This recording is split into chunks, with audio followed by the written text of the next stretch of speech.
तो आइए शुरू करते हैं हमारी एनसीईआरटी को पढ़ना। क्लास 6 की एनसीईआरटी हम लोग पढ़ रहे हैं। सब्जेक्ट हमारा पॉलिटी चल रहा है और चैप्टर नंबर आज हमारा है 5, जिसका नाम है पंचायती राज, यानी कि पंचायती राज व्यवस्था के बारे में हमें आज जानना है। क्या होती है पंचायतें, क्या होती है ग्राम पंचायत, कैसे सरपंच को चुना जाता है, क्या ग्राम सचिव का काम होता है, क्या जिला पार्षद का काम होता है, कोई अच्छा काम करे तो क्या उसको भी अवार्ड दिया जाता है क्या। ये छोटा सा बहुत ही बेसिक सा चैप्टर है। हालांकि पूरी पॉलिटी के अंदर ही कोई बहुत बड़े बड़े चैप्टर है नहीं, आप लोगों ने जान ही लिए होंगे अब तक। 4 लेक्चर्स के अंदर छोटे छोटे चैप्टर्स हैं, तो ये भी बिल्कुल ही छोटा सा ही चैप्टर है। हम लोग पॉलिटी के अंदर टोटल 9 चैप्टर है, आज हमारा 5वां है। 6वां चैप्टर आएगा गांव का प्रशासन और 7वां आएगा नगर प्रशासन के बारे में। फिर 8वां है ग्रामीण क्षेत्र में आजीविका और 9वां है शहर क्षेत्र में आजीविका। तो ये टोटल 9 चैप्टर है, इसी हफ्ते के अंदर पूरा कर देंगे। अगले हफ्ते से हम लोग जो है वो साइंस शुरू करेंगे। बार बार बच्चे पूछ रहे हैं कि सर साइंस पढ़ाएंगे क्या। बिल्कुल बेटा पढ़ाऊंगा, ऐसे कौन सी मनाही है। हम लोग सारे सब्जेक्ट ही करेंगे, पर देखो थोड़ा सा उतावले मत होइएगा। सहज करने से चीज़ें जल्दी क्लियर होने वाली है। भले ही ये एक चैप्टर है, लेकिन प्लीज़ आप इसको पढ़िएगा। कौन सा एक बार पढ़ते ही चीज़ें याद हो जाती है, 2-2 3-3 बार पढ़ना पड़ता है, तब जाके चीज़ें याद होंगी। नोट्स बनाइएगा अच्छे से, ठीक है। चीज़ों को याद कर लीजिएगा अच्छे से तरीके से। 1 लाइनर क्वेश्चन छांटिएगा इसके अंदर से, तो जाके आपके अच्छे नोट्स बनेंगे, तभी जाके आपका पूरा चैप्टर होगा। तो एक दिन के अंदर एक चैप्टर हो जाए, वो भी बहुत अच्छे से हो जाए, तो आप समझिएगा सही तो चल रहे हैं आप लोग। तो आइए शुरू करते हैं हमारे इस चैप्टर को। हमारा जो चैप्टर है आज का, इस चैप्टर के अंदर सबसे पहली बात हमारे आगे है कि ग्राम सभा क्या होती है।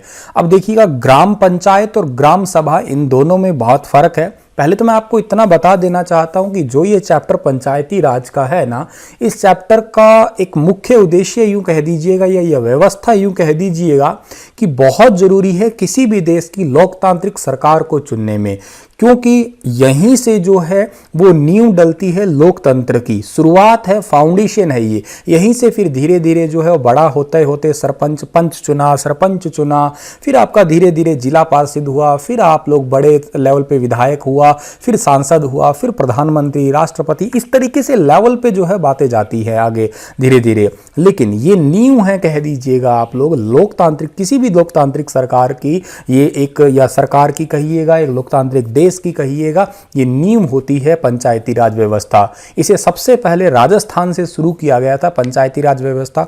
बलवंत राय मेहता समिति द्वारा इसे शुरू किया गया था, ठीक है। क्या आप मुझे कमेंट सेक्शन में लिख के बता सकते हैं कि दूसरी बार इसे कब शुरू किया गया था और किस राज्य में इसे शुरू किया गया था?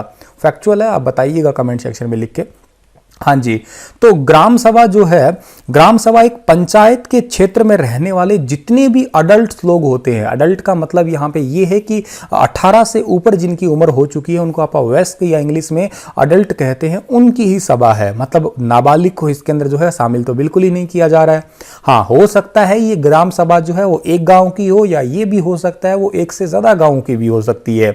कई राज्यों में तो ऐसा भी होता है कि अलग अलग गाँव की अलग अलग ग्राम सभाएं होती है। लेकिन जनरली ऐसा भी देखा गया है कि कई बार कोई छोटे जो है समितियां होती है या छोटा गांव होता है, तो वो मिलजुल बांट के जो है 2 गांव की या 3 गांव की एक ही ग्राम सभा जो है बना लेते हैं।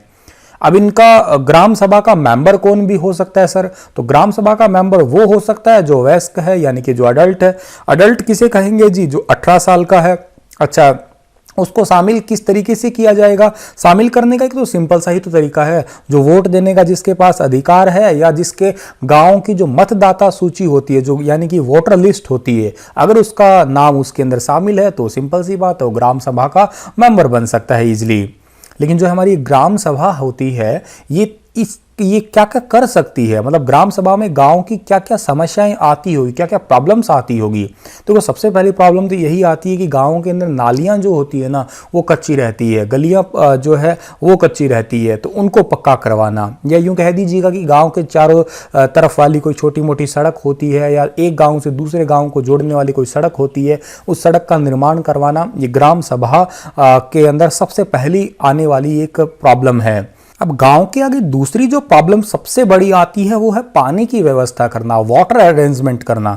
आप सभी को पता है कि गांव के अंदर वाटर हाउसेस बने होते हैं, ठीक है। अब सरकार का तो ये चलो दायित्व है ही है कि हर एक गांव के अंदर, या यूं कह दीजिएगा कि 2 गांव के अंदर एक वाटर हाउसेस का निर्माण करवा दे।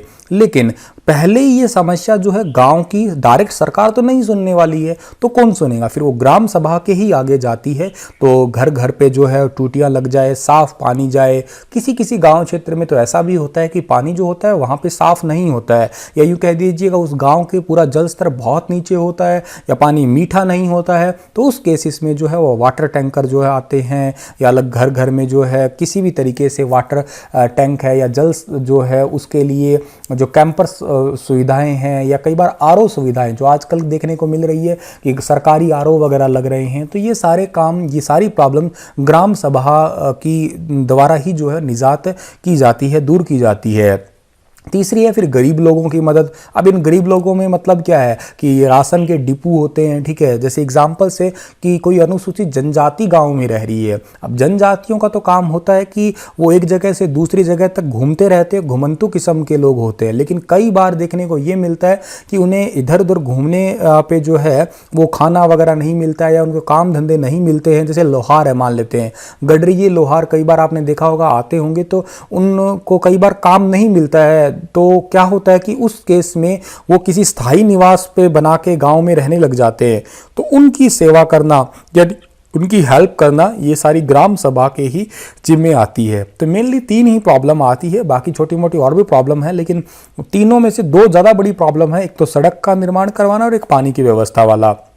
अब ग्राम पंचायत कई वार्डों में बंटी होती है, अलग अलग वार्ड बना दिए जाते हैं, और हर एक वार्ड का एक अलग से नेता चुना जाता है, व्यक्ति चुना जाता है, जिसको वार्ड पंच के नाम से जाना जाएगा, ठीक है। अच्छा, ये जितने भी लोग होते हैं ये फिर मिलके क्या करने वाले हैं, यही सरपंच को चुनते हैं, और वही पंचायत का मुखिया होता है। मतलब इसी के साथ में पंचायत क्षेत्र बन जाता है, एक ग्राम पंचायत जिसको हम लोग कहते हैं। अब ये सारे सरपंच है या वार्ड पंच है, यही मिलके ग्राम पंचायत बनाते हैं। और ग्राम पंचायत का कार्यकाल जो कितना है, ग्राम पंचायत का कार्यकाल होता है 5 साल के लिए। और ग्राम पंचायत का एक सचिव भी होता है। अब वो सचिव ग्राम पंचायत का भी होगा, और वही सचिव जो ग्राम सभा का भी होगा। ग्राम सचिव का सर चुनाव कैसे होगा, तो इसका चुनाव कोई हमारे द्वारा नहीं होगा, इसको सरकार ही चुनेगा। जैसे आपने एग्जाम्पल से अभी थोड़े दिन पहले हरियाणा के अंदर ग्राम सचिव की पोस्ट आई थी, हालांकि वो अभी तक पूरी तो नहीं हो पाई है, लेकिन ग्राम सचिव की पोस्ट आई थी। वही पोस्ट है जो ग्राम सभा और ग्राम सचिव दोनों से ऊपर होता है। आप मन लगा के पढ़ाई करिएगा, आप जिंदगी भर के लिए सरपंच बने रहेंगे, यूं समझिएगा, ठीक है। अब इस ग्राम सचिव का काम तो क्या होता है, ये ग्राम पंचायत और ग्राम सभा की जो बैठकें होती है ना, उनको बुलाएगा। मतलब उन सभी को, जितने भी मेंबर्स हैं उनको इकट्ठा करेंगे। अच्छा, उनसे पूछेंगे, बोलो तुमने क्या क्या काम किया, और जो भी उनका काम किया है उनको रिकॉर्ड में चढ़ाएंगे, लिखेंगे, बताएंगे कि इन्होंने ये काम किया, इतने समय पे ये काम किया, और जो भी चर्चा की थी, जो निर्णय लिया था, वो सारा का सारा जो है वो लिखेंगे। वही ग्राम सचिव का जो है काम होता है मेनली। अब ग्राम पंचायत पूरे गांव के लिए काम करती है, ठीक है, योजनाएं बनाती है, या यूं कह दीजिएगा ग्राम सभा का ये भी तो काम होता है कि पंचायत जो मनमाने ढंग से काम कर रही होती है। कई बार सरपंच वगैरह जो है ग्रांट खा लेते हैं, या यूं कह दीजिएगा ढंग से काम नहीं करते हैं, तो उनको कंट्रोल करवाना ग्राम सभा का ही होता है। ग्राम सभा ही जो मनमाने ढंग से काम कर रही है उस पर थोड़ा अंकुश लगाने का काम भी उन्हीं का ही होता है। और धीरे धीरे फिर ये भी होता जाता है कि जो सरपंच है वो डर तो बना ही रहेगा कि जवाब देना पड़ेगा, भी इतने रुपए का ग्रांट आया था, इतने रुपए जो लगाए हैं कहाँ लगाए हैं, ये जो प्रॉब्लम आ रही है सड़क की इतने दिनों से आपने अब तक दूर क्यों नहीं की है। तो ऐसे जवाबदेही बन जाती है सरपंच वगैरह की या पंचायत की। तो इस वजह से डर बना रहता है, और ये चेन जो है वो फिर ठीक चलती रहती है। फिर ग्राम पंचायत क्या है, तो ग्राम पंचायत जो है वैसे तो नियमित रूप से बैठकें होती ही रहती है, ऐसा तो कर नहीं है प्रैक्टिकली देखा जाए तो, पर थ्योरेटिकली ऐसा है कि होनी चाहिए बैठकें, ठीक है, हर हफ्ते में, हर 3 दिन बाद, हर 2 दिन बाद में। इनका काम मेनली क्या होता है, जो पीछे से योजनाएं जो भी आई है, अब जो केंद्र सरकार ने योजना लागू की है या हरियाणा सरकार ने योजना लागू, उसी योजना को गांव में ठीक ढंग से लागू करवा देना। अच्छा, और उसके साथ में जो है गांव के अंदर जो छोटी छोटी समितियां भी कई बार बन जाती है, ग्राम सभा ना होके वो समितियां भी इन ग्राम पंचायतों द्वारा जो है काम करवाती रहती है धीरे धीरे, ठीक है। अलग अलग समितियां होती है और वो समितियां काम करवाएगी इनसे।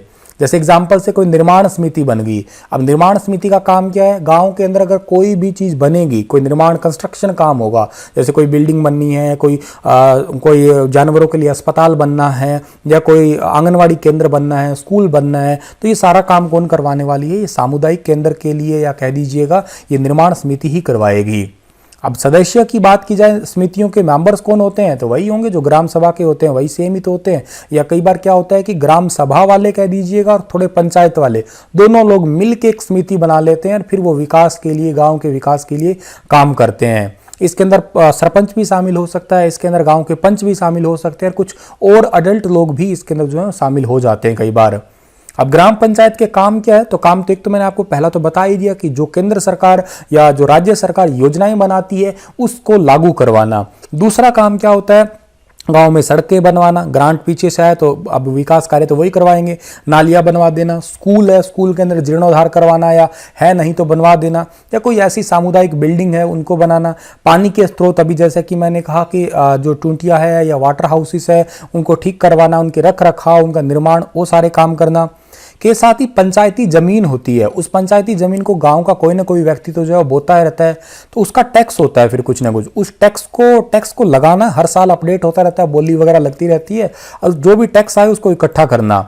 और गांव के लोगों को रोजगार देने संबंधी योजना, जितनी भी सरकारी योजनाएं हैं, अब गांव के अंदर जैसे मनरेगा की बात की जाए तो मनरेगा के अंदर एक सरकारी योजना है, अब ये रोजगार की योजना है, इस योजना को ठीक ढंग से पूरे गांव में लागू करना वो भी ग्राम पंचायत का ही काम होता है। आमदनी कहाँ से होती है जी पूरी ग्राम पंचायत की, तो आमदनी एक तो मैंने बता ही दिया अभी आपको कि जो पंचायती भूमि थी उससे जो टैक्स आया था वो टैक्स से ही तो पैसा आने वाला है। के अलावा कई बार जो है जैसे सरकारी जो ज़मीन होती है यानी कि पंचायती जो ज़मीन है, उस पंचायती ज़मीन का भी लोग वहाँ पे घर वगैरह बना लेते हैं तो उसके किराया वगैरह भी आता है। या यूँ कह दीजिएगा कि कोई सामुदायिक केंद्र बन गया, धर्मशाला बन गई, उस धर्मशाला को किराए पे रख देते हैं वो, ठीक है, भी किसी का शादी हुआ, ब्याह हुआ, इस टाइप से लगा लीजिएगा आप लोग। या कई बार कोई योजना आती है और इनको सरकारी योजनाओं के ग्रांट मिला करते हैं, भी इतना पैसा इसके लिए, इतना पैसा इसके लिए। जैसे रिसेंटली ही जो है वो हरियाणा के 10-12 पंचायतों को जो है रणबीर गंगवा ने 1-1 लाख रुपए दिए हैं, ठीक है। तो ऐसे कुछ पैसा कई बार इस तरीके सरकारी विभागों द्वारा भी आ जाता है। और कई बार ऐसा भी होता है कि जो गांव के कुछ मेंबर्स होते हैं वो इकट्ठे होकर ग्राम के अंदर विकास करने के लिए दान भी दे देते हैं, मतलब इकट्ठा करके पैसा करके और कॉन्ट्री करके और फिर गांव के विकास के लिए कोई काम भी कर लेंगे वो। अब पंचायत के लेवल्स कितने होते हैं हमारी इस पंचायत का, पहला लेवल तो ग्राम पंचायत ही होगा क्योंकि सबसे बेसिक लेवल यही है, इससे छोटा तो क्या होगा। वैसे इससे छोटे पंच होते हैं लेकिन वो पंच की कोई खास ज़्यादा वैल्यू है नहीं। अब पंच से ऊपर फिर ग्राम पंचायत पूरी एक बन गई, फिर ग्राम समिति होगी आपकी, ग्राम समिति ग्राम सभाएं जैसे होगी, और फिर तीसरा इसका बड़ा लेवल जो आता है वो जिला परिषद का ही लेवल आता है।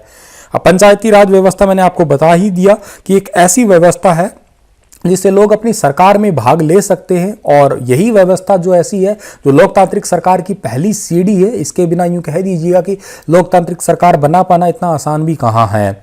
ग्राम पंचायत ग्राम सभा के प्रति जवाबदेही भी होती है क्योंकि कोई भी सवाल, कोई भी गलत हरकत करती है तो उनको जवाब तो देना ही पड़ेगा, ठीक है, क्योंकि ग्राम सभा ही ग्राम पंचायत को चुनने का काम करते हैं फिर वो। अच्छा, पंचायती राज व्यवस्था में लोगों की भागीदारी 2 लेवल्स पे होती है, और ग्राम सभा के बाद में दूसरा स्तर सबसे बड़ा आता है विकास खंड का। अब ये देखिएगा कि एक पंचायत समिति जो है वो कई ग्राम पंचायतें होती है, कई सारे लेवल्स होते हैं उनके। अब मान लेते हैं कि हिसार डिस्ट्रिक्ट है कोई, या कोई डिस्ट्रिक्ट दूसरा ले लेते हैं हम लोग, फतेहाबाद, सिरसा, कोई भी डिस्ट्रिक्ट है, उनके अंदर तो बहुत सारे छोटे छोटे गांव आते होंगे, ठीक है। तो यूं कह दीजिएगा सभी पंचायतों को या ग्राम सभाओं को भी कंट्रोल करने के लिए कोई एक व्यक्ति होगा, वही वो व्यक्ति है। तीसरा जो लेवल है वो बहुत बड़ा लेवल है, उसी लेवल को हम लोग क्या कह देते हैं, जिला परिषद का लेवल कह देते हैं। पंचायत समिति के ऊपर का होता है ये जिला पंचायत भी कहते हैं इसे, कई जगह जिला परिषद भी कहते हैं। 18 गांव का भी होता है ये, 15 गांव का भी होता है, इससे ज़्यादा भी का भी हो सकता है, वो बनाया जाता है, इस हिसाब से लेवल जो है वो अप एंड डाउन कर देते हैं। जनरली 18 गांव का देखा जाता है जिला परिषद। वो क्या, उसका काम क्या होगा जिला परिषद का, जिला परिषद का इतना ही काम होता है कि जितनी भी योजनाएं सरकार द्वारा चल रही है या टोटल इकट्ठा पैसा आ रहा है, जैसे किसी ने ग्रांट दिया, अब किसी विधायक ने ग्रांट दिया तो जिला परिषद को देगा। जिला परिषद का काम क्या होता है, उस ग्रांट को जो है अलग अलग ग्राम पंचायतों में बांट देना, ठीक है, और ग्राम पंचायत का काम फिर है ही गाँव में उसको अप्लाई करवा देना। कई बार कोई कानून भी होता है, उस कानून को भी अलग अलग तरीके से लागू करवा देते हैं वो, ठीक है। तो मतलब मेनली कह दीजिएगा कि सरकार का डायरेक्ट कनेक्ट जो होता है वो किससे होगा, वो जिला परिषद से। सरपंच से नहीं होगा, जिला परिषद का कनेक्ट किससे होगा, वो होगा किससे, सरपंच से होने वाला है। ठीक है, और अगर ये ढंग से काम करते हैं, ठीक तरीके से चलते हैं, तो हर गांव वगैरह को कई बार किसी अवार्ड वगैरह से सम्मानित भी किया जाता है। जैसे एक निर्मल ग्राम पुरस्कार है, ये गांव के अच्छे के लिए या गांव का विकास के लिए जो बढ़िया काम करता है उसको दिया भी जाता है। हमारी एनसीईआरटी ने लिखा कि महाराष्ट्र के 2 पंच है जिनका नाम 2005 में जो है इनको निर्मल गांव पुरस्कार से सम्मानित किया गया है। खैर ये तो एनसीईआरटी ने लिखा, लेकिन इसके अलावा भी ऐसे जो है वो भी औरों को भी निर्मल ग्राम पुरस्कार मिलता रहता है। के अलावा और बहुत सारी योजनाएं चलती रहती है गाँव के लिए, उनके लिए भी अलग अलग स्तर पे जो है, जैसे आजकल डिजिटल ग्राम योजना चल रही है, कोई भी गांव अगर 100% डिजिटल हो जाता है तो उसके लिए भी जो है उसको सम्मानित किया जाता है। ठीक है, तो इसी के साथ ये चैप्टर समाप्त होता है। छोटा सा चैप्टर था, आसान सा चैप्टर था। कल फिर हाजिर होंगे लेटेस्ट अपडेट के साथ में, तब तक के लिए आप हंसते रहना, मुस्कुराते रहना। धन्यवाद।